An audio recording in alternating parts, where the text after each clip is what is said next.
If you find yourself jumping across different styles and tools, but still feel like you are going nowhere and nothing feels like you, even though you can do them all, stay with me. In this video, we will look at the threats, root causes, and how to tackle them.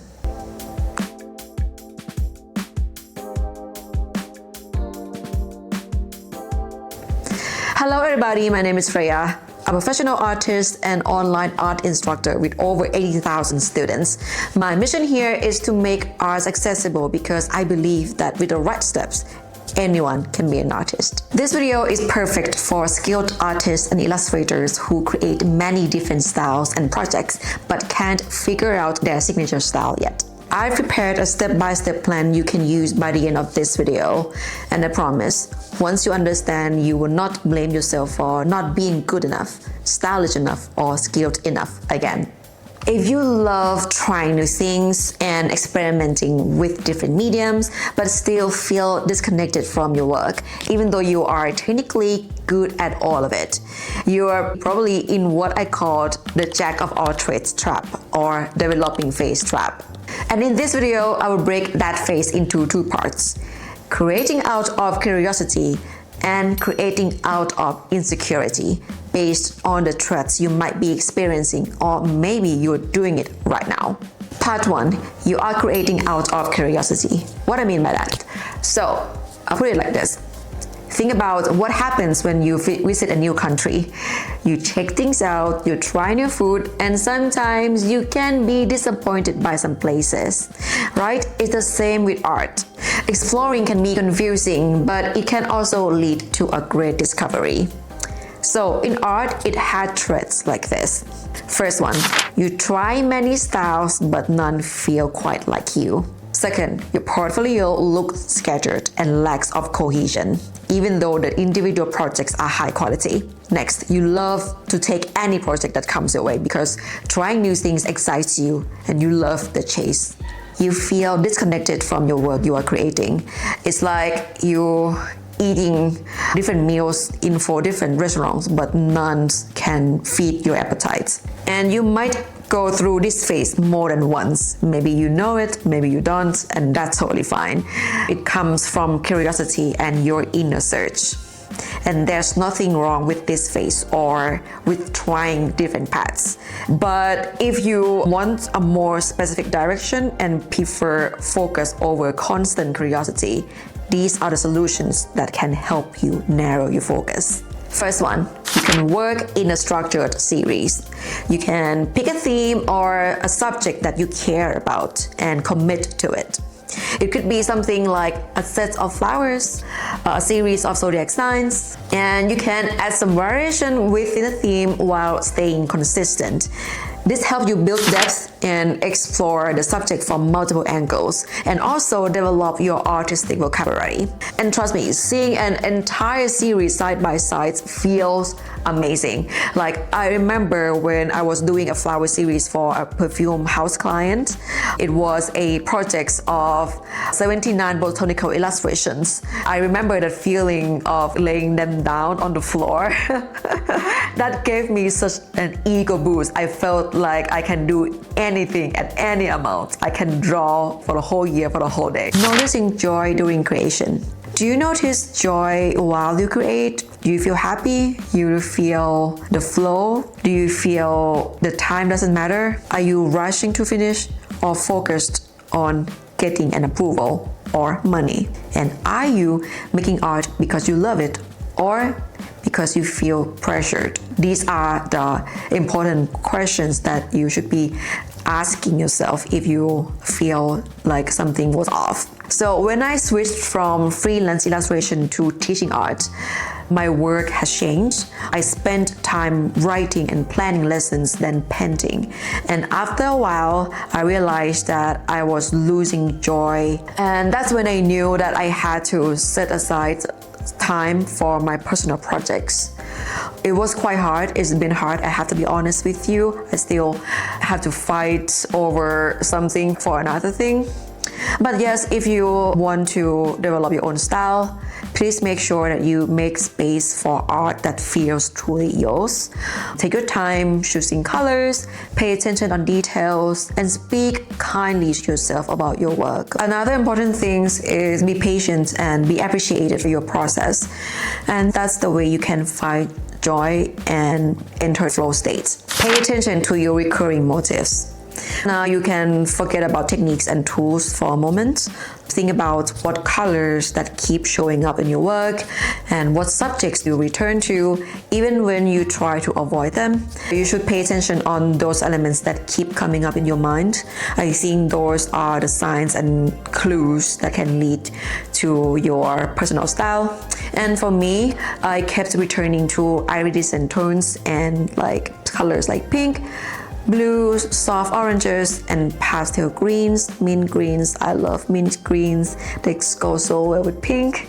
So yeah, I realized that I love those palettes.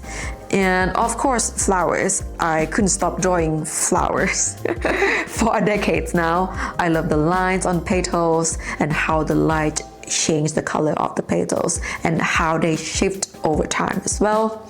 Your motives matter. Don't ignore them and write them down, explore them, and use them on purpose. And yeah, that's where your signature voice is hiding. You are creating out of insecurity.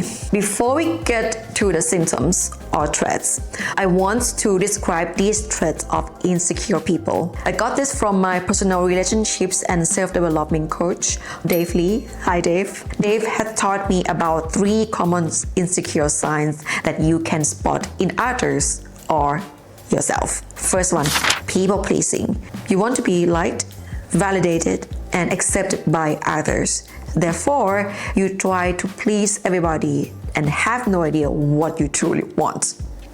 Second, putting others down to make yourself feel better, or getting jealous when seeing others happy, or downplay their achievements. The third one is self-sabotage.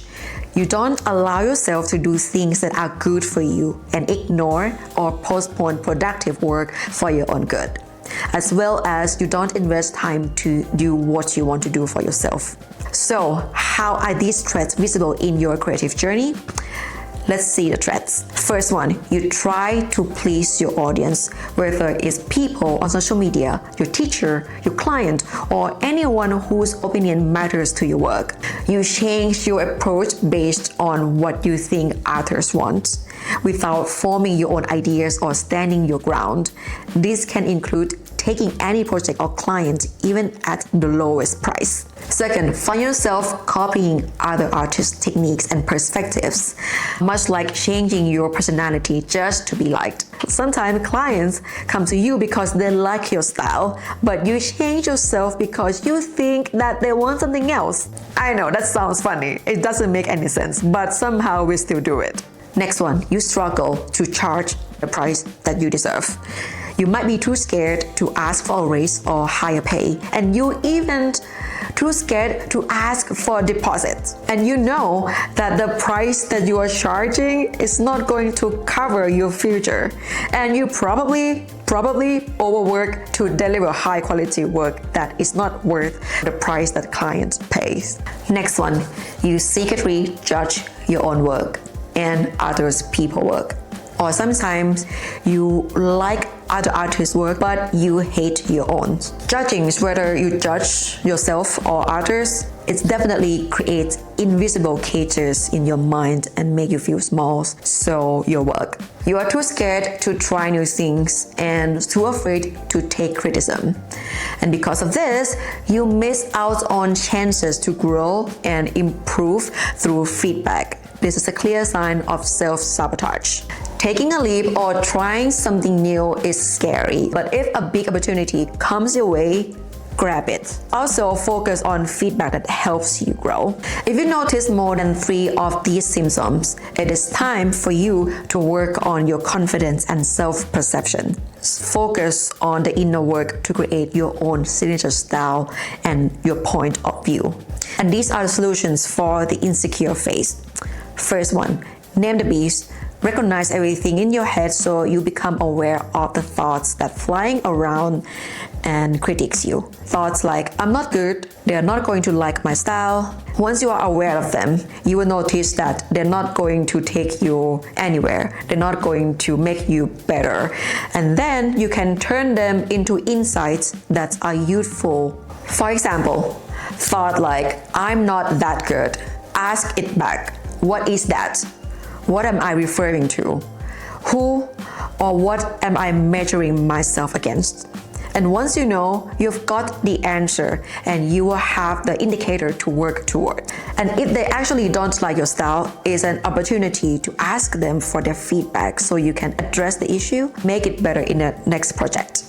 I'm not ready for this project. I've never done something like this before. Okay, instead of being scared of the new thing, and ask yourself back, what does it take for me to be able to achieve something like that? Sometimes your skills are not the problem. It's about your mindset, your role, and your mental adjustment skills.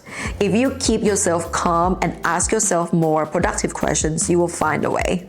I'm afraid they will think that I'm charging too much, okay? Let me put it this way. You can provide value to your clients and be able to price better. Yeah, and maybe it is a great opportunity to communicate to your clients about your process and how much work do you have actually put into. And if the client insists their small budget or the limited budget, you can adjust according to that budget, okay? Don't spend 5 days on a single drawing or spend hours on a single sketch. That's not gonna work. Next one, make a list of concrete evidence of your skills. Since your inner voice can be harsh, it helps to track your progress. When you keep track of your work and your to-do list, you will have a proof of your efforts whenever you start to doubt yourself, as well as your artistic identity mood board, where you selectively choose your palettes, shapes, objects, and things you want to draw. This helps you stay focused on your style effectively. And yeah, I use Notion for both personal and company pages for tracking my to-do list and also track any projects that we have. And on my personal page, I track different areas of my life and project plans and sorting each project in a weekly calendar. And for visual tracking, I use Pinterest to collect things I like, and more often than not, I found my identity in the things that I collected. Yeah, sometimes those Pinterest boards reminds me who I am on the day that I get confused. Talk about your insecurities and share your journey with a trusted group. If you have artist peers in real life, that's great. If not, you can easily find creative communities online. Having artist peers to share your journey with is a big benefit of starting at art school or being a part of a creative community. You will quickly see that artists and designers have their own way of seeing the world and often different from people who don't do creative work. That's why I suggest sharing your journey with fellow artists, not just with family or friends who aren't interested in art or design. Another benefit of talking to peers is realizing how many creatives share the same roots and face similar struggles, and the feedback you get from them is often more grounded and more helpful. At Freya Art Academy, we have a private group for students who post daily. I love seeing how they help and support each other, and yes, it's important to have people who you can talk to and also see both your own and your peer success. Next one, use negative feedback as evidence for improvement, not as proof of failure. When someone gives you negative feedback, treat it as data. Try not to take it personally. I know it's hard, it can be really tough, but they comment on your art, not on you as a person, okay? First, you should ask yourself if they are right. If the person that's giving you feedback has no experience, doesn't make or buy any art or isn't involved in any fields about art, don't listen. Only take advice from people who you want to connect with. Only take advice from the people who are living in the reality that you want to be living in. And other than that, I don't think you should listen to everybody. Last one, pick a book. Not any book, but ones about creative practice, the journey, as well as human psychology or self-help book. Here are a few of mine. Creative Act, A Way of Being by Rick Rubin. This book explores what it means to be creative. This book definitely changed the way I see things and made me more creative by freeing myself to do it.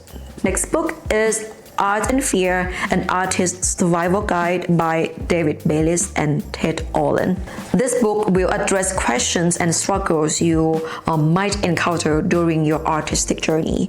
I haven't fully read this one yet, but I think it is very suitable for this topic. So give it a try and let me know what you think. The Mountain Is You by Brianna West. This book talks about how to know your feelings, emotions, and insecurity. Knowing yourself deeply from the inside increases self-acceptance and helping you be kinder to yourself and your creations as well. If you're insecure, if you put a lot of pressure on yourself, your art will show it. As you can see, these books are not about techniques or building a new mood board, how to spot colors, how to create shapes. They focus on mindset because your work won't feel complete if you don't feel secure in yourself. Now is the fun part. Let's talk about framework you can use today. I'm not going to tell you to wake up at 5 a.m. and grind harder, okay? Creative people are more complex than that. There are 5 steps that you can do at your own pace. I cannot tell you how long each phase should be. Only you can come up with that answer for yourself. Step 1. Explore with intent and commitment. Choose a medium or a set of medium that bring you a good flow and a theme to follow for 4 to 8 weeks. And try not to jump around. For example, you could do a series of plants, a series of deserts, or track emotions with watercolor, stuff like that.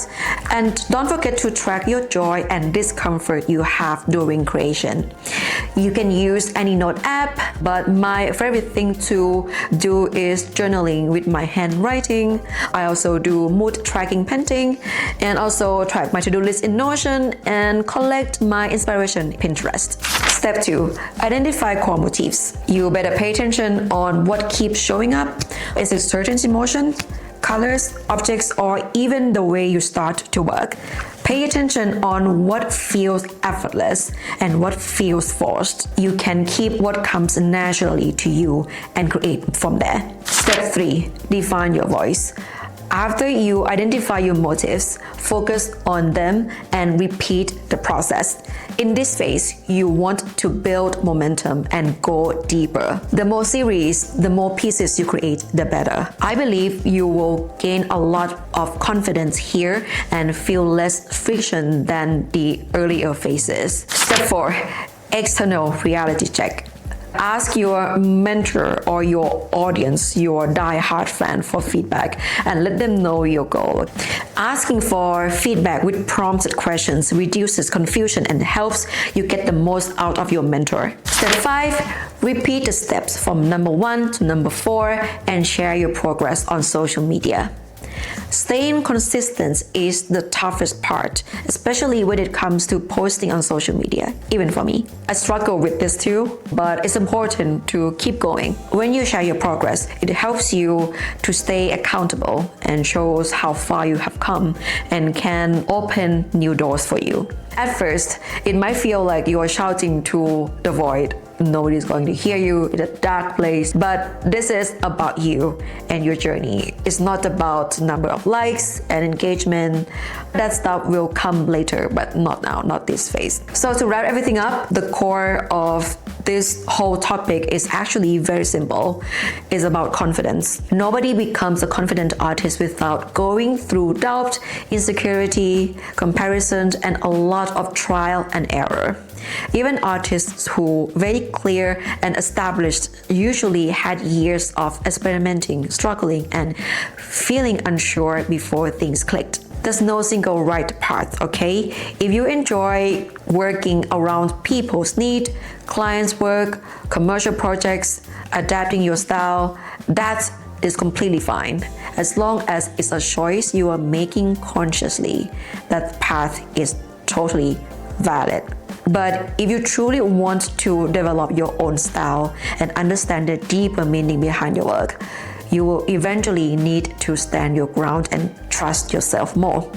And it's also okay if you find yourself spending some time on one path and then move to another seasonally, as long as you know what you want for certain. And personally, I'm going to tell you now where I'm at. I am in a transition right now. I am slowly shifting from mainly creating for people's need to creating more for my own. I want to understand what my works is really about, not just what works commercially, but what feels honest to me as an artist. Basically, I want to solve my own problems and also share what I learned with you. Alright, that's it. I hope this video gives you some light bulb moments and really helps you. And if you want to work with me one-on-one or start your artistic journey with Procreate app, just click the links in the description box. My team and I have courses ready for you to explore your artistic side with a clear step-by-step guidance. And all of those are welcome, of course. So thank you so much for watching. It's a long video. I think it is the longest video I ever filmed. So I'll see you again soon and happy creating. Thank you so much.